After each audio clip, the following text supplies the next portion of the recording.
Hello everyone, welcome to our channel culture scientist and this is Hafiz Tariq. हम पढ़ रहे हैं फिजिक्स का दूसरा चैप्टर जिसका नाम है force and laws of motion. Force and laws of motion force and laws of motion. और आज के दूसरे लेक्चर में हम पढ़ने वाले हैं Newton's first law of motion, और पढ़ेंगे मोमेंटम, और पढ़ेंगे Newton's second law of motion. Newton साहब ने हमको 3 लॉ दिए हैं। आज हम पढ़ने वाले हैं फर्स्ट लॉ और second law. Third law next lecture में देख लेंगे, ठीक है ना।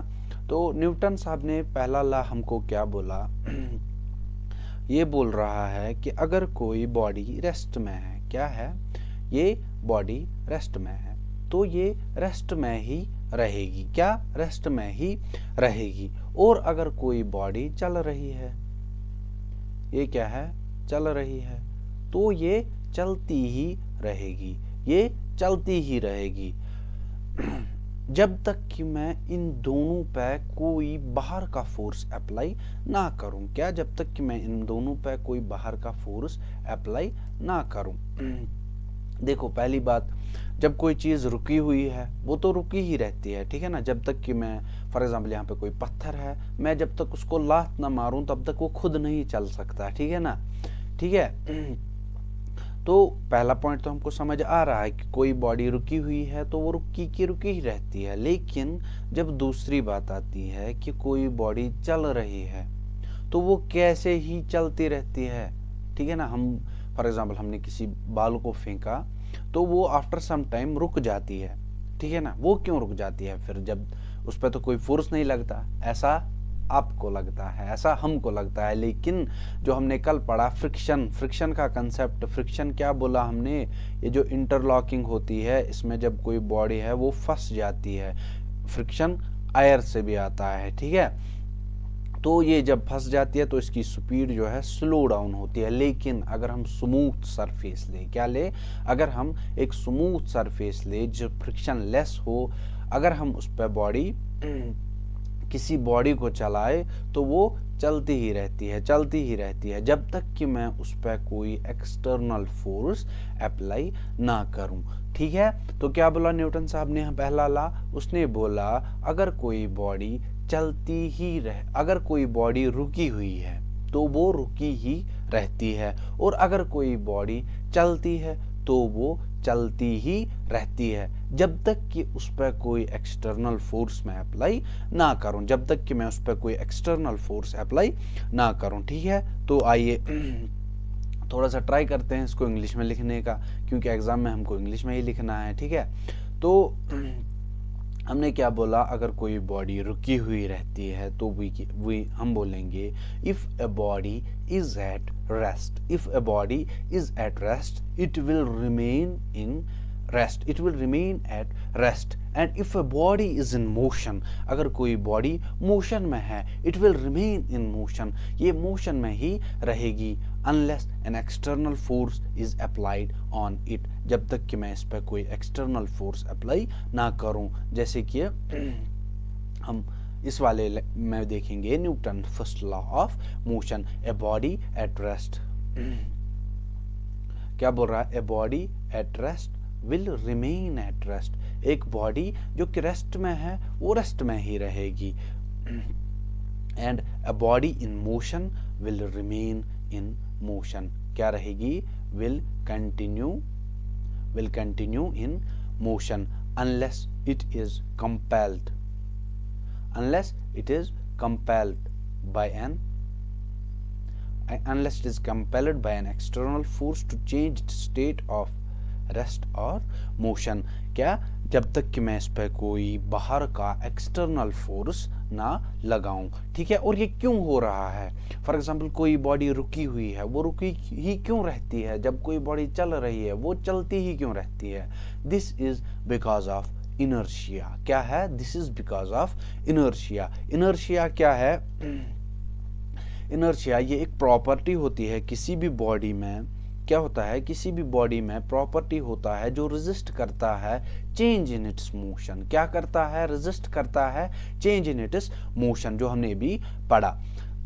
क्या बोलता है, हमने भी पढ़ा कि ये रेजिस्ट करता है चेंज इन मोशन, रेजिस्ट करता है change in motion. For example हम रुके हुए हैं इस गाड़ी में, क्या है, रुके हुए हैं, और अचानक से इस स्टार्ट हुई ये गाड़ी, अचानक ये स्टार्ट हुई गाड़ी, तो हमको क्या लगता है कि हम पीछे की तरफ चले गए। क्यों लगता है पीछे की तरफ चले गए? क्योंकि हमारी बॉडी जो है वो रेस्ट में ही रहना चाहती है, वो इस चेंज इन मोशन को रेजिस्ट करता है, ठीक है, वो इसको रेजिस्ट करता है। एज ए रिजल्ट हमको आगे की तरफ धक्का लगता है, या अचानक से कोई गाड़ी रुक जाती है। जब वो रुक जाती है तो हम मोशन में होते हैं, क्योंकि गाड़ी मोशन में होती है तो हम भी मोशन में होते हैं, हम इनसाइड द कार है। तो जब वो बढ़ जाती है आगे तो वो रुक जाती है, अचानक से ब्रेक लगाती है, तो हम आगे की तरफ, हमको आगे की तरफ धक्का लगता है। क्यों लगता है आगे की तरफ धक्का?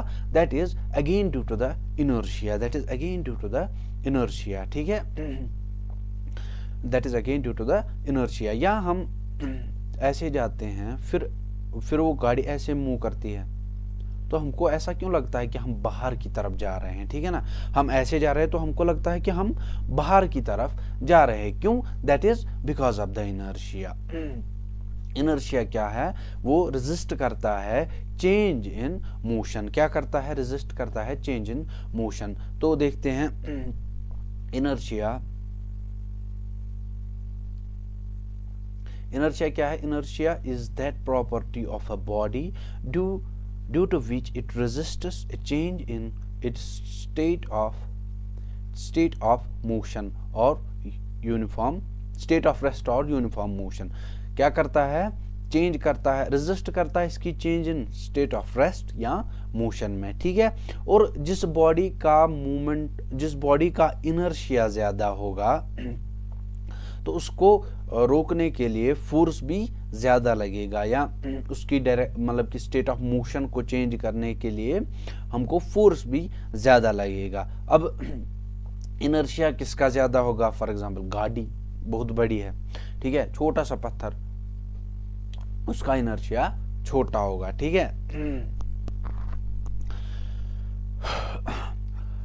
जैसा कि हम देखते हैं यहाँ पे इस वाले एग्जाम्पल से, ये जो है ये छोटी सी कार है और ये बड़ी, और ये कार बड़ी है। अब इनर्शिया किसका ज्यादा होगा? जाहिर सी बात है इस बड़ी वाली का इनर्शिया ज्यादा होगा। जब इनर्शिया ज्यादा होगा तो फोर्स किसको ज्यादा लगेगा? इसी को ज्यादा लगेगा, और इस वाले को कम लगेगा। दैट इज वाई किसी भी छोटी चीज को मूव करने में हमको फोर्स कम लगता है। क्यों कम लगता है? क्योंकि उसका इनर्शिया कम होता है, ठीक है। जब इनर्शिया कम हुआ तो बॉडी को रोकने के लिए फोर्स भी कम ही लगता है, ठीक है। हो गया क्लियर? तो फिर से पढ़ते हैं फर्स्ट लॉ क्या बोलता है हमको। फर्स्ट लॉ हमको बोलता है अगर कोई बॉडी रुकी हुई है तो वो रुकी ही रहती है, अगर कोई बॉडी चल रही है वो चलती ही रहती है, जब तक कि उस पर कोई एक्सटर्नल फोर्स मैं अप्लाई ना करूं, जब तक कि मैं उस पर कोई एक्सटर्नल फोर्स अप्लाई ना करूं। और वो क्यों होता है? क्यों कोई बॉडी रुकी ही रहती है? क्यों कोई बॉडी जब चलती है तो वो चलती ही रहती है? That is because of inertia, that is because of inertia. तो इनर्शिया किसको बोलते हैं? इनर्शिया प्रॉपर्टी होती है एक बॉडी की जो रेजिस्ट करता है change in state of its rest और यूनिफॉर्म मोशन। तो बड़ी जो कोई बॉडी होगी उसका इनर्शिया ज्यादा होगा, और जब इनर्शिया ज्यादा होगा तो फोर्स भी ज्यादा लगेगा। और छोटी बॉडी होगी तो उसको फोर्स भी उसका इनर्शिया भी कम होगा तो फोर्स भी कम ही लगेगा। फॉर एग्जाम्पल कोई एक बड़ा पत्थर है, वो नीचे आ रहा है, क्या आप उसको अकेले रोक सकते हो? क्यों नहीं रोक सकते? क्योंकि वो उसका साइज बड़ा है तो इनर्शिया बड़ा है, इनर्शिया बड़ा है तो उसको फोर्स भी ज्यादा लगेगा, ठीक है। और जबकि छोटी सी बॉल है उसको आप आसानी से रोक सकते हो। क्यों? उसका साइज छोटा है, तो इनर्शिया कम है, इनर्शिया कम है तो फोर्स भी कम ही लगेगा, ठीक है। अब है हमारा मोमेंटम। क्या है? मोमेंटम। लेकिन मोमेंटम को समझने से पहले मैं तुमको एक दो बातें बताता हूँ। क्या है वो बातें? हमने अभी पढ़ा कि जिस बॉडी का मास ज़्यादा हो तो उसको फोर्स भी ज़्यादा लगेगा उसकी मोशन को चेंज करने में या रेस्ट में लाने के लिए, ठीक है। तो हम क्या बोलेंगे, जो फोर्स है वो डायरेक्टली प्रोपोर्शनल है मास के। ये तो हमको समझ आ गया, क्योंकि जितनी ज़्यादा बड़ी बॉडी होगी उतना ज़्यादा फोर्स, ठीक है। जितना ज़्यादा मास होगा उतना ज़्यादा फोर्स लगेगा। और दूसरी बात, जितना ज़्यादा फोर्स होगा जितना ज़्यादा वेलोसिटी होगी उतना ज़्यादा हमको फोर्स लगेगा, ठीक है। फॉर एग्जांपल कोई भी बॉडी चल रही है 10 मीटर पर सेकंड से, क्या चल रही है? ये चल रही है 10 मीटर पर सेकंड से, 10 मीटर पर सेकंड से, और ये बॉडी चल रही है 20 मीटर पर सेकंड से। तो आपको इन दोनों में से किसको फोर्स कम लगेगा? इसको ज़्यादा फोर्स लगाना पड़ेगा कि इसको ज़्यादा फोर्स लगाना पड़ेगा? जाहिर सी बात है, फोर्स इसको ज़्यादा लगाना पड़ेगा, इस वाली को। क्यों? क्योंकि इसकी वेलोसिटी ज़्यादा है। वेलोसिटी ज़्यादा है तो ये, देखिए फोर्स हम इक्वल लगाते हैं दोनों में, ठीक है। फोर्स हम दोनों में इक्वल लगाते हैं। तो ये 10 मीटर पर सेकंड है तो इसको कम टाइम लगेगा, ठीक है। उसको और इसको ज़्यादा टाइम लगेगा, कॉमन सेंस है, ठीक है। क्योंकि ये 10 मीटर पर सेकंड से चल रहा है और ये 20 मीटर पर सेकंड से चल रहा है। लेकिन अगर हमको दोनों को एक ही समय पर रोकना है तो इसको फोर्स ज़्यादा देना पड़ेगा। क्या देना पड़ेगा? इसको फोर्स ज़्यादा देना पड़ेगा। तो हम क्या बोल सकते हैं, फोर्स जो है वो दो चीज़ों, वो डायरेक्टली प्रोपोर्शनल है मोमेंटम के, और क्या है? डायरेक्टली प्रोपोर्शनल है वेलोसिटी के। क्या है? डायरेक्टली प्रोपोर्शनल है वेलोसिटी के। तो हम यही बोल रहे हैं कि force required to stop a moving body is directly proportional to its mass, जो हमने भी पढ़ा। और force required to stop a moving body is also directly proportional to its velocity। तो क्या बोलेंगे हम? the quantity of motion in a body depends on its mass and velocity। क्या? quantity of motion किस पर डिपेंड करता है? मास और वेलोसिटी पे।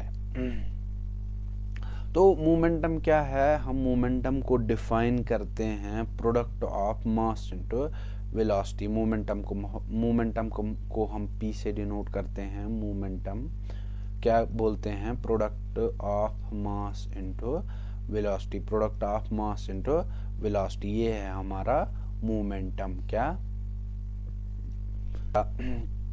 Momentum, mass into velocity.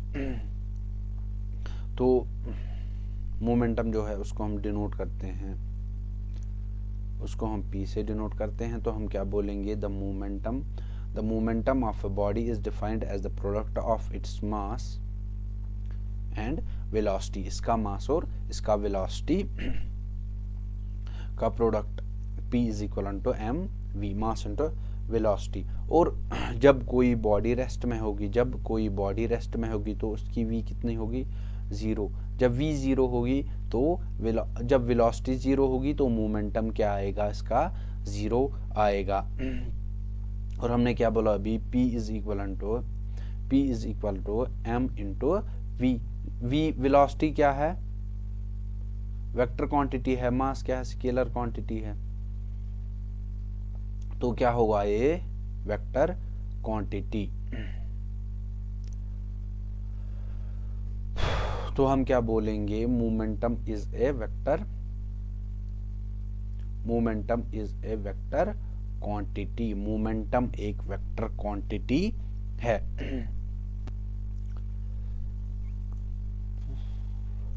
अब इसी पे है हमारा एक न्यूमेरिकल प्रॉब्लम नंबर 1। देखते हैं, बहुत ही इजी है। ये क्या बोल रहा है? What is the momentum of a man? एक आदमी का मोमेंटम क्या है जिसका मास है 75 kg। हम क्या लिखेंगे, m is equal to 75 kg। he walks with a uniform velocity of 2 metre पर सेकंड। हम क्या बोलेंगे, v कितनी है इसकी 2 मीटर पर सेकंड, वेलोसिटी कितनी है 2 मीटर पर सेकंड। तो we know momentum is equal to m cross v। तो वो कितना आएगा, वो आएगा 75 क्रॉस 2, और वो कितना आता है, वो आएगा 150 kg मीटर पर सेकंड, क्योंकि मास का kg और इसका मीटर पर सेकंड आया हमारा मोमेंटम। और k का मतलब क्या बोला मैंने था, k मतलब 1000, k मतलब 1000। अगर ग्राम मीटर पर सेकंड में दिया होगा तो हम इस k की जगह 1000 लिख लेंगे। न्यूटन का दूसरा नियम, सेकंड लॉ ऑफ मोशन, हमको क्या बोलता है, ये बोलता है कि rate of change of momentum, क्या मोमेंटम में चेंज वही है डायरेक्टली प्रोपोर्शनल टू फोर्स, लेकिन टाइम के साथ। क्या फोर्स क्या है, change in momentum mv1 minus mv2, momentum यही हुआ ना, and with time change in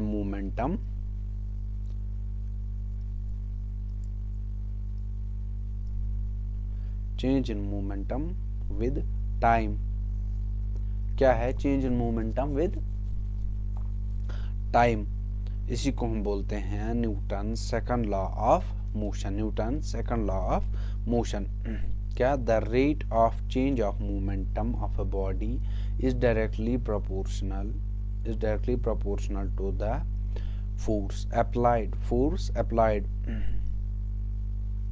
force is equal to change in momentum में कितना चेंज आया और टाइम टेकन।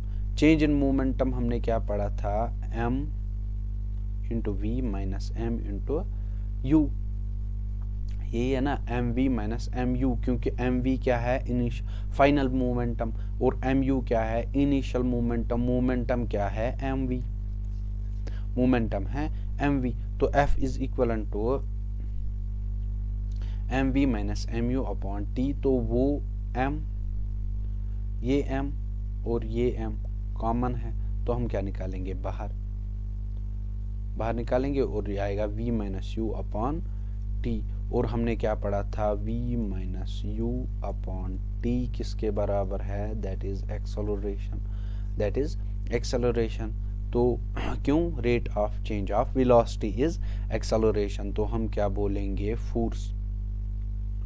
फोर्स जो है वो है मास इनटू एक्सेलरेशन, ये याद रखना है हमको। Force is equal to mass upon acceleration. तो क्या पढ़ा हमने, फर्स्ट लॉ में हमने क्या पढ़ा, हमने पढ़ा कि अगर कोई बॉडी रुकी हुई है वो रुकी ही रहती है, या अगर कोई बॉडी चल रही है वो चलती ही रहती है जब तक कि उस पर कोई एक्सटर्नल फोर्स अप्लाई ना हो। और दूसरा लॉ हमने क्या पढ़ा, rate of change in momentum is directly proportional to force applied. ये दो लॉ है, और हम सेकंड लॉ के जो एप्लीकेशंस है वो हम कल पढ़ेंगे। जैसे कि जब हम किसी भी बॉल को कैच करते हैं तो हमको हाथ क्यों आगे हमको हाथ पीछे क्यों ले जाना पड़ता है, ये हम आगे डिस्कस करेंगे। जब हम किसी मिट्टी की ज़मीन पे गिरते हैं तो हमको चोट कम क्यों लगती है एज कम्पेयर टू जब हम किसी कंक्रीट पे गिरते हैं तो उस टाइम क्यों ज़्यादा चोट लगती है। ये सभी है एप्लीकेशंस ऑफ सेकंड लॉ, ये हम नेक्स्ट लेक्चर में पढ़ेंगे, ठीक है। And at last, thank you.